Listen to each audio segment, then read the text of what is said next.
Hi students, again welcome to chemistry concept. PYQs previous year questions में आपका स्वागत है। आज फिर से हम लोग कुछ खास क्वेश्चन सॉल्व करने वाले हैं।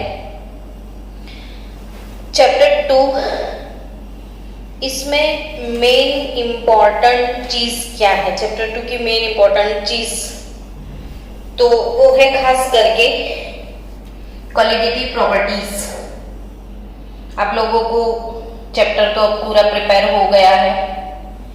कॉलिगेटिव प्रॉपर्टीज है क्या, वो बताओ। चलो फास्ट मुझे आंसर दो बच्चों। कॉलिगेटिव प्रॉपर्टीज किसको बोलते हो आप लोग?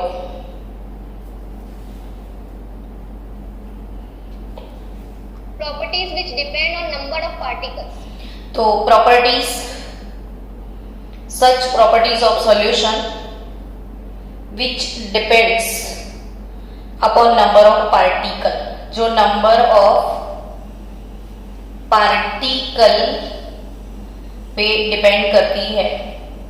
इसको एक्सप्लेन करते हुए पूरा वीडियो मैंने बनाया है, मैं आपको सेंड करूंगी। इसे अच्छे से देख लेना ताकि हमारा टाइम थोड़ा सेव हो जाए और हम कुछ और प्रैक्टिस कर ले आज। तो आज मैं चाहती हूँ कि मेजॉरिटी हम कॉलिगेटिव प्रॉपर्टी बेस्ड क्वेश्चन को सॉल्व करें। बच्चा लोग, कॉलिगेटिव के ऊपर बहुत सारे क्वेश्चंस बनते हैं और वही कॉम्पिटिटिव्स में आपको आने वाले हैं। चलो थोड़ा बहुत कॉलिगेटिव प्रॉपर्टी के बारे में ही सोचें। अच्छा चलो पहले थोड़ा ये बता दूं कि कॉलिगेटिव प्रॉपर्टीज वो है जो नंबर ऑफ पार्टिकल पे डिपेंड करता है। उसमें आएगा एक तो वेपर प्रेशर। वेपर प्रेशर यानी कौन सा वेपर प्रेशर? तो अगर हमारे पास कोई लिक्विड सॉल्वेंट है और लिक्विड सॉल्वेंट में हमने गैसियस सॉल्यूट को डिसॉल्व किया है, यानी पर्टिकुलरली हम gaseous solute and liquid solvent की बात कर रहे हैं। ऐसे सॉल्यूशन के लिए कोई लिक्विड सॉल्वेंट में गैसियस सॉल्यूट को डिसॉल्व कर दिया तो वेपर प्रेशर क्या होगा? तो वो according to Henry uncle pH proportional to x, ये हेनरी लॉ की बात है, ये कॉलिगेटिव प्रॉपर्टीज में नहीं आता है। लेकिन मैं कॉलिगेटिव प्रॉपर्टीज की बात करूं तो उसमें आपको पढ़ना है राउल्ट्स लॉ। क्या पढ़ना है? Raoult's law. और राउल्ट्स लॉ फॉर व्हाट? तो नॉन वॉलेटाइल सॉल्यूट, ध्यान में रखना, नॉन वॉलेटाइल सॉल्यूट, ऐसा सॉल्यूट जिसकी वेपर नहीं बनती है, वैसे सॉल्यूट को वॉलेटाइल सॉल्वेंट में अगर डिसॉल्व कर लिया, जिसकी वेपर बनती है वैसे सॉल्वेंट में डिसॉल्व कर लिया, तो vapour pressure of solution decrease हो जाएगा। मैं क्या बोल रही हूं बच्चों, समझ में आया आपको?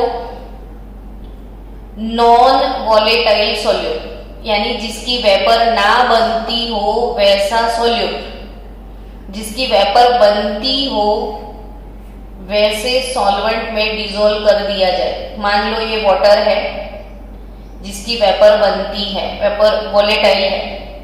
अगर इसमें मैंने ग्लूकोज को डिसॉल्व किया तो ये नॉन वॉलेटाइल है। तो वैसे ऐसे सॉल्वेंट में अगर ग्लूकोज जैसे सॉल्यूट को डिसॉल्व किया जाए तो सॉल्यूशन का वेपर प्रेशर डिक्रीज हो जाता है। सॉल्यूशन का वेपर प्रेशर डिक्रीज हो जाता है। अब वो कितना डिक्रीज होता है? तो मान लो vapour pressure of pure solvent, vapour pressure और प्योर सॉल्वेंट होता है P0 and vapour pressure of solution, solution बनाने के बाद वेपर प्रेशर हो जाएगा P1। तो वो डिक्रीज हो जाएगा, यानी P not greater than P1 होता है। जो मोस्ट टाइम की चीजें हैं आपको याद रखने की, मैं वो बता रही हूँ बच्चों। तो P नॉट माइनस P1 इसे बोला जाता है decrease in vapour pressure delta T, delta P, और P nought minus P1 upon P not इसे बोला जाता है relative lowering in vapour pressure. इसे क्या बोला जाता है? Relative lowering in vapour pressure. और वो कितना होता है कौन बताएगा क्लास में से फास्ट? चलो मेरे को बताओ कि ये कितना होता है relative lowering in vapour pressure P nought minus P1 upon P nought कितना होता है वो बताओ।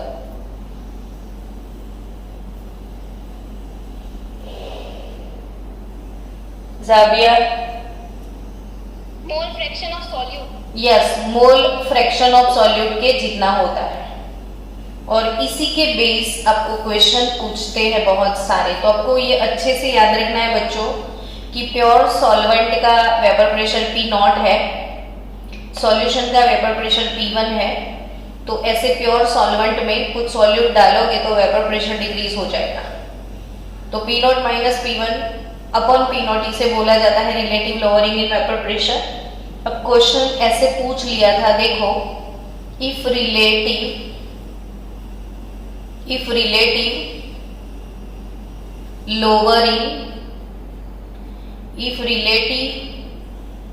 lowering of vapor pressure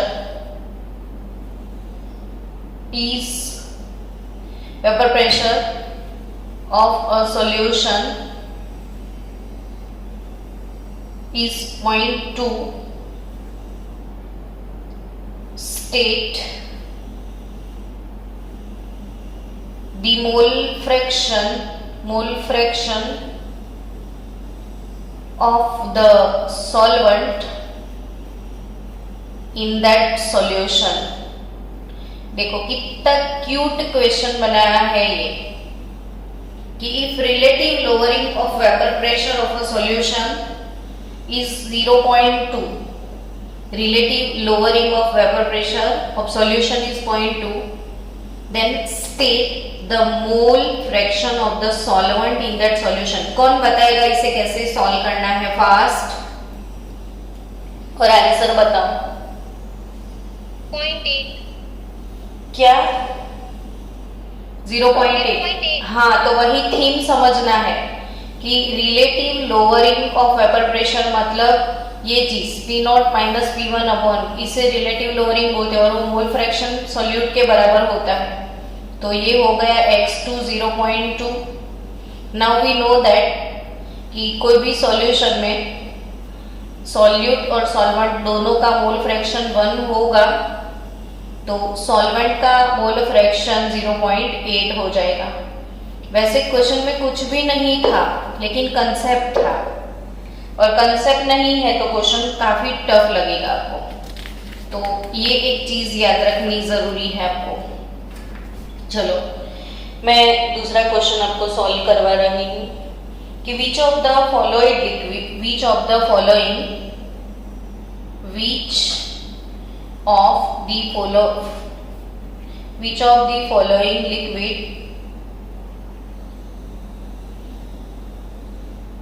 will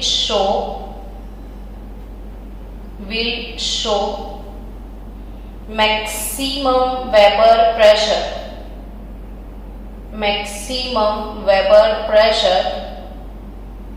at normal temperature। ये एक क्वेश्चन, ऐसे सिंपल से क्वेश्चन आपको ज्यादा परेशान करेंगे। ऑप्शन है liquid ammonia, option B water, option C liquid HF and option D ethanol. चलो आंसर दो।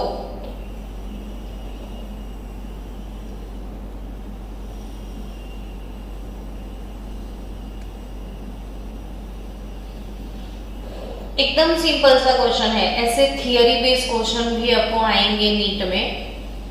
बच्चों आपको वो याद रखना है, ideal and non ideal solution वाला थियरी अच्छे से पढ़ के जाना, बहुत ज़्यादा डिटेल में, क्योंकि आइडल सॉल्यूशन के एग्जाम्पल मतलब कौन सा पॉजिटिव डेविएशन है, कौन सा नेगेटिव डेविएशन है, उसमें से क्वेश्चन थियरी में आता है, तो अब उस पर फोकस करना, आइडल सॉल्यूशन वाली थियरी पे।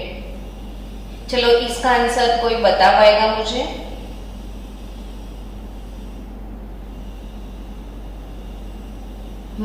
बहुत मस्त क्वेश्चन है कि which of the following liquid will show maximum vapour pressure, maximum vapour pressure at normal temperature. तो इसका आंसर आएगा लिक्विड अमोनिया। तो बच्चा वाटर में हाइड्रोजन बॉन्ड होता है, लिक्विड HF में हाइड्रोजन बॉन्ड है और इथेनॉल में भी हाइड्रोजन बॉन्ड होता है। अब लिक्विड HF तो H.F, फ्लोरीन की इलेक्ट्रोनेगेटिविटी ज्यादा होती है, नाइट्रोजन और ऑक्सीजन, इथेनॉल में ये वाला हाइड्रोजन बॉन्ड होगा ऑक्सीजन हाइड्रोजन के बीच में, वाटर में भी ये वाला होगा। फिर अमोनिया में H और N के बीच का हाइड्रोजन बॉन्ड होगा और HF में ये वाला हाइड्रोजन बॉन्ड क्या होता है, किसी की लोन पेयर और पॉजिटिवली चार्ज हाइड्रोजन, इन दोनों के बीच का अट्रैक्शन। लेकिन इलेक्ट्रोनेगेटिविटी अगर बहुत ज्यादा है तो बॉन्ड स्ट्रॉन्ग होता है, तो HF एंड HO ये दोनों NH बॉन्ड से स्ट्रॉन्ग होते हैं। सो in liquid ammonia, due to weak hydrogen bond,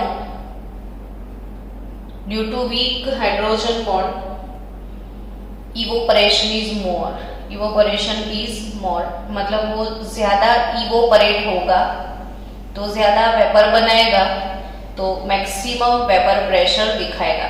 vapour pressure मतलब pressure exerted by it's vapour, तो इसमें वेपर ज्यादा बनेगी तो वो ज्यादा वेपर प्रेशर दिखाएगा। चलो बच्चों नेक्स्ट कोई टफ क्वेश्चन निकालते हैं कहीं से, उसे सॉल्व करते हैं। नेक्स्ट क्वेश्चन, आप क्वेश्चन भी मेरे साथ लिखते रहना कि one molar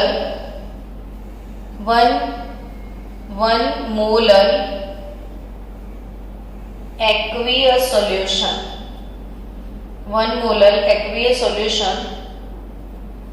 of a complex, 1 molar aqueous solution of a complex with formula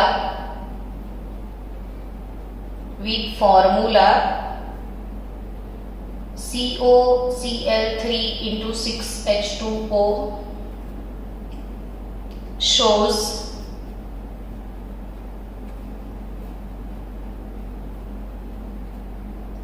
depression in freezing point equal to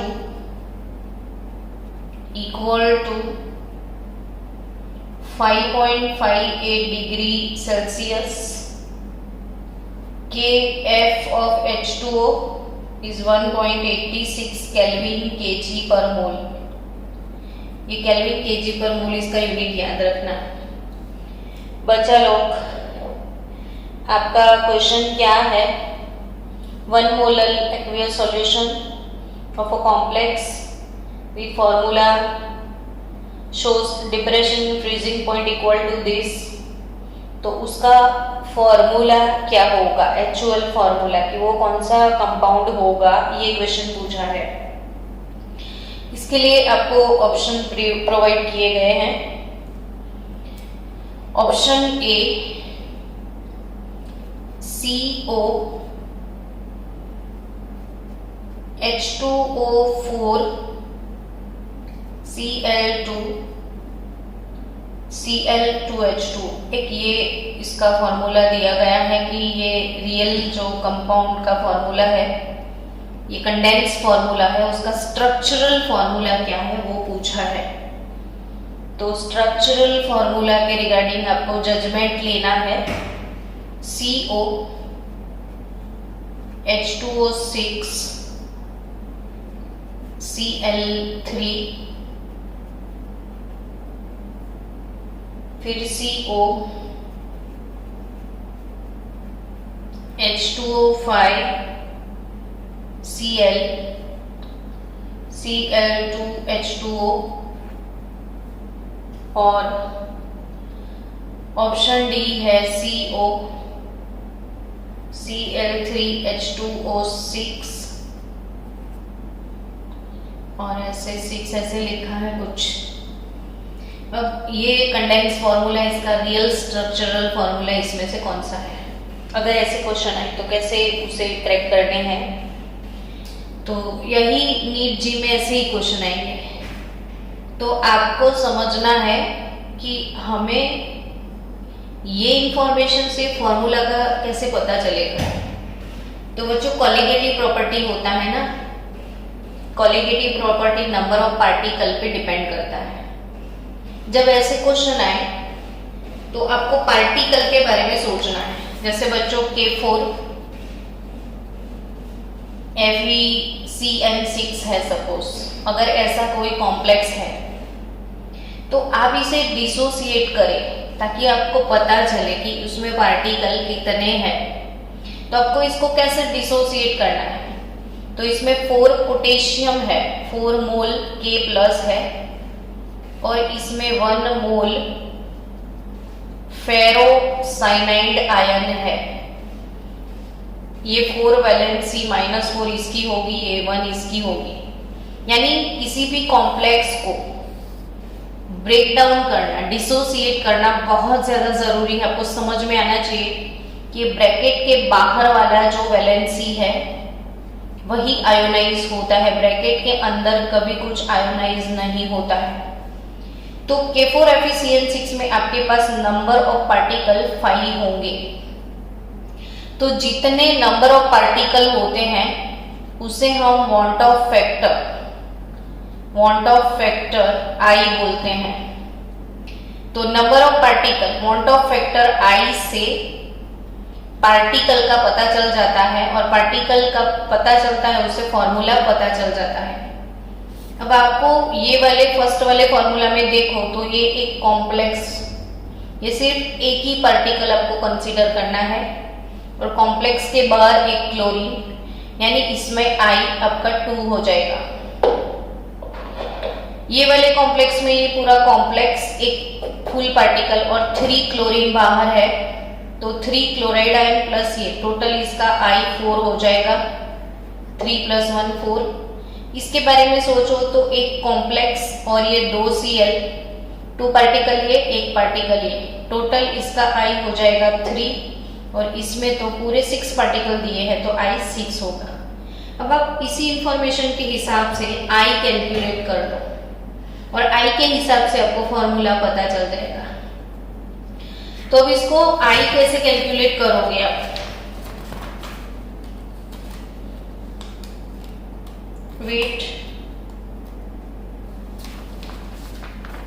I कैसे कैलकुलेट करना है आपको, तो देखते हैं।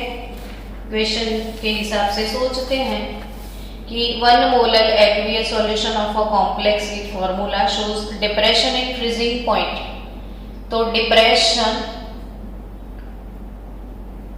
In freezing point it is delta TF हो जाएगा। तो depression in freezing point delta TF का फॉर्मूला होगा ImKF। डेल्टा TF का फॉर्मूला क्या हो जाएगा? ImKF। अब आपके पास डेल्टा TF है 5.58। I कैलकुलेट करना है अपॉन मोलालिटी 1 और KF दिया है 1.86।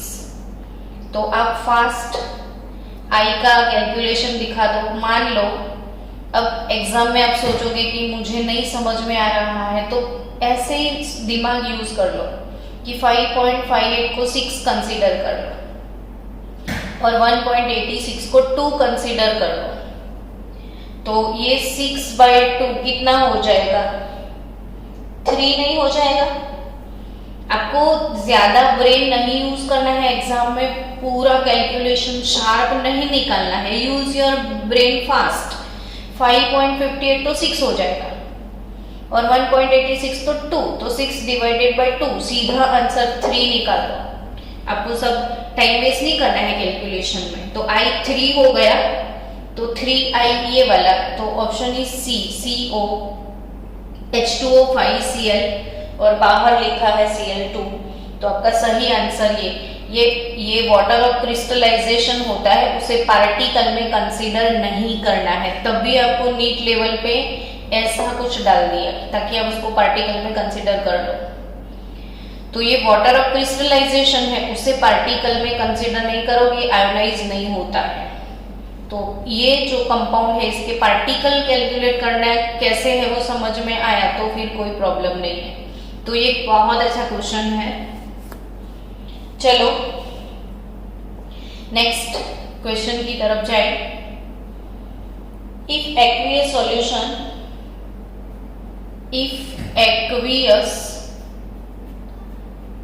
solution of 2% W by V, if aqueous solution of 2% W by V, urea solution जिसका मोलर मास दिया गया है 60 gram per mole, is isotonic with an aqueous solution of 6% W by V, X unknown है। What is the molar mass? What is the molar mass of X? Molar mass. What is the molar mass of X? चलो बताओ बच्चों, मुझे इसका answer बताओ fast. कोई solve करो इसे और आंसर बताओ।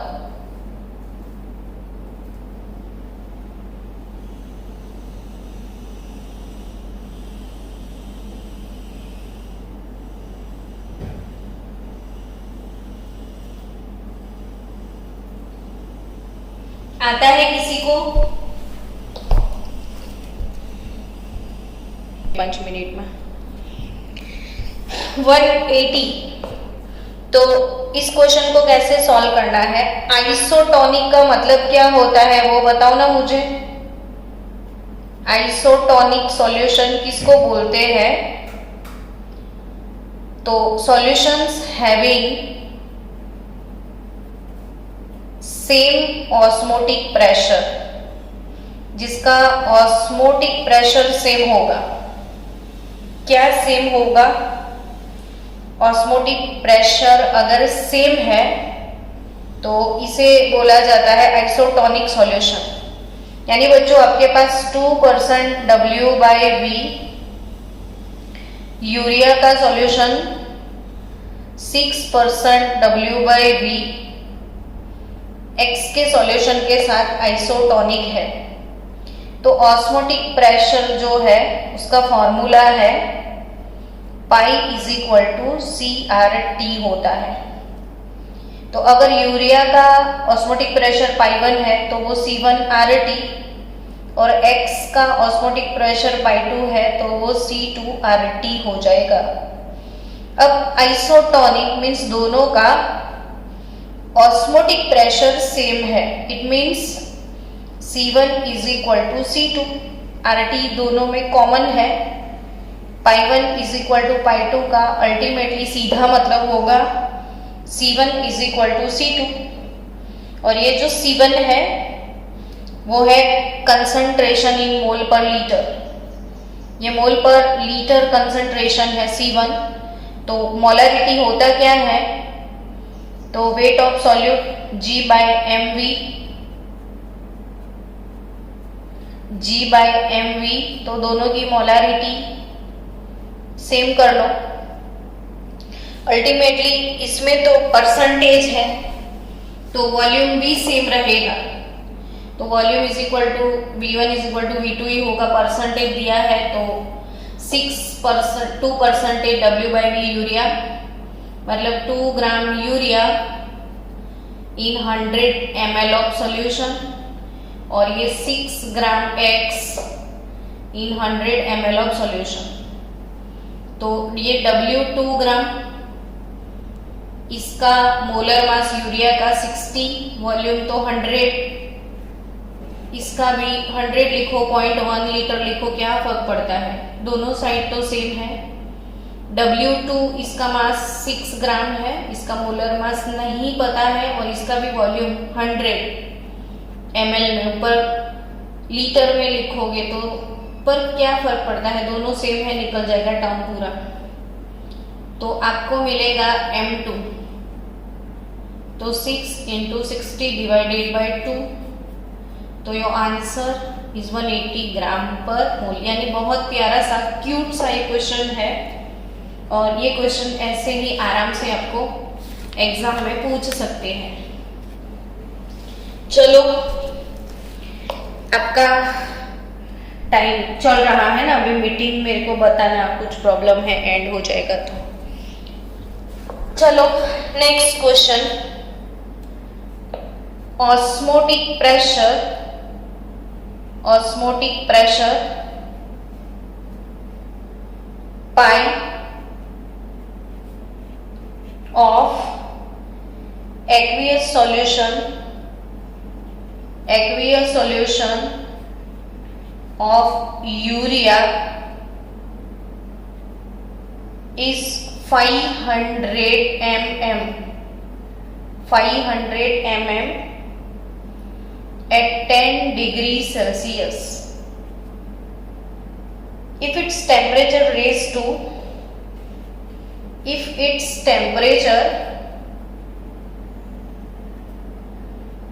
raised to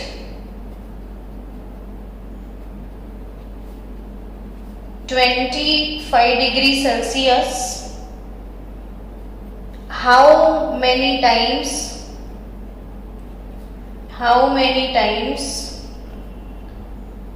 should it be diluted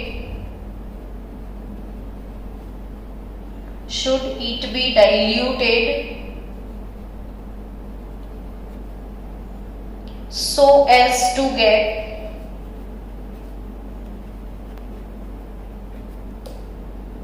osmotic pressure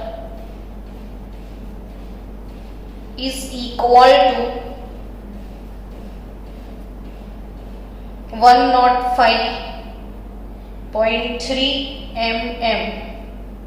चलो बच्चा, ये क्वेश्चन आप सॉल्व करो,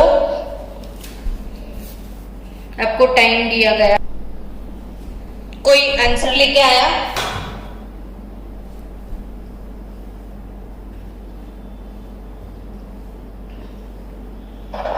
किसी को आंसर इसने कैलकुलेट किया बच्चों? 5 times। कैसे निकाला? तो pi V is equal to NRT होता है ना, तो NR तो कॉमन रहेगा, निकल जाएगा। तो पाई 1 V1 T1 इक्वेशन नंबर 1, पाई 2 V2 NR T2 equation number 2।